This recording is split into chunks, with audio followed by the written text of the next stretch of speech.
Malgré une quatrième année d'affilée de sous-performance pour l'ensemble des hedge funds, certains irréductibles fonds sont parvenus à faire de très belles performances en 2012. Quelles sont les stratégies des hedge funds qui ont réussi? Hedge funds versus SPX Source, Bloomberg et l'avenir semble peu prometteur. Dans un marché soumis à une régulation de plus en plus restrictive, à d'incessantes interventions des banques centrales, peu de hedge funds parviennent à générer de l'alpha, rendement absolu et décorrélé, le Graal de tous les gérants. Et pourtant, la gestion alternative continue de séduire les investisseurs particuliers, attirés par quelques hedge funds exceptionnels. Les trois stratégies gagnantes de 2012. Mortgage backed arbitrage. Mortgage backed arbitrage, arbitrage de crédit immobilier, est la grande stratégie gagnante de 2012. Les deux premiers fonds du classement Bloomberg des 100 meilleurs hedge funds de 2012 ont appliqué avec succès cette stratégie qui tire profit d'une erreur de prix entre deux instruments corrélés, à savoir les mortgage backed securities,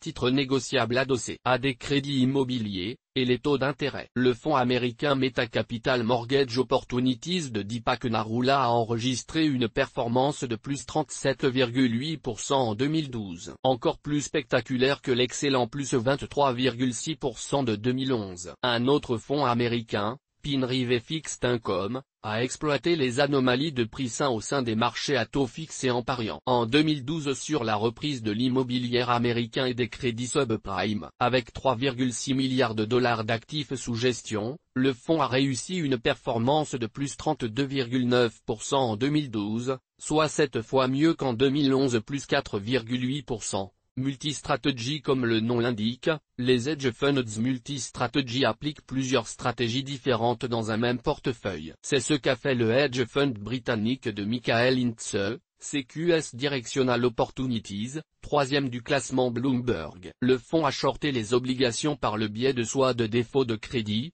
cul-de-sac. Avec plus 28,9% en 2012, le fonds a fait presque 3 fois mieux qu'en 2011. Avec un joli plus 22,1% en 2012, le fonds multistratégie sort de point a réussi à faire oublier ses pertes de 2,3% de 2011. Le gérant Dan Loeb a gagné 500 millions de dollars grâce à son incursion sur les titres Yahoo et Herbalife, mais sa belle performance est due principalement à son pari gagnant sur la remontée du cours des obligations grecques. Global macro. Plutôt que de considérer le comportement individuel des titres d'entreprise, le gérant macro cherche à profiter des variations de cours provoquées par des phénomènes macroéconomiques. Le processus d'investissement commence par une analyse de la probabilité de différents scénarios macroéconomiques. Ensuite, les gérants voient si leurs anticipations peuvent être mises en œuvre par des investissements adéquats, via des positions acheteuses, long, et vendeuses, short. Le Britannique Crispin Oded des European,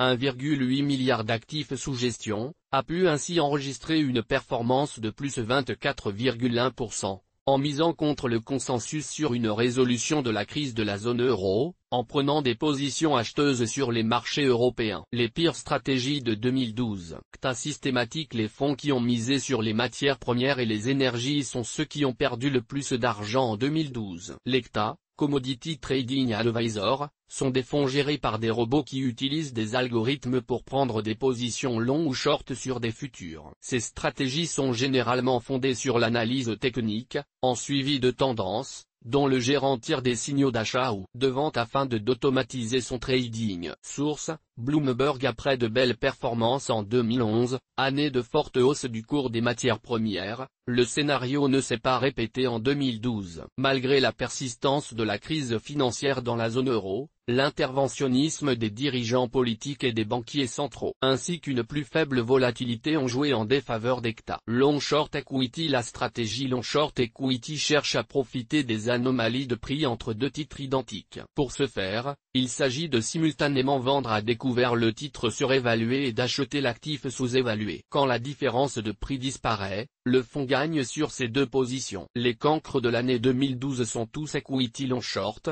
Sprott Offshore, RAB Special Situation et Highland Drive Offshore, qui ont perdu respectivement 37,73%, 27,52% et 24%. Teresa marque les informations de Café de la Bourse, comme et de ses publications sont données à titre pédagogique. Elles ne constituent en aucun cas des recommandations d'investissement. Le lecteur se doit d'étudier les risques avant d'effectuer toute transaction. Il est seul responsable de ses décisions d'investissement.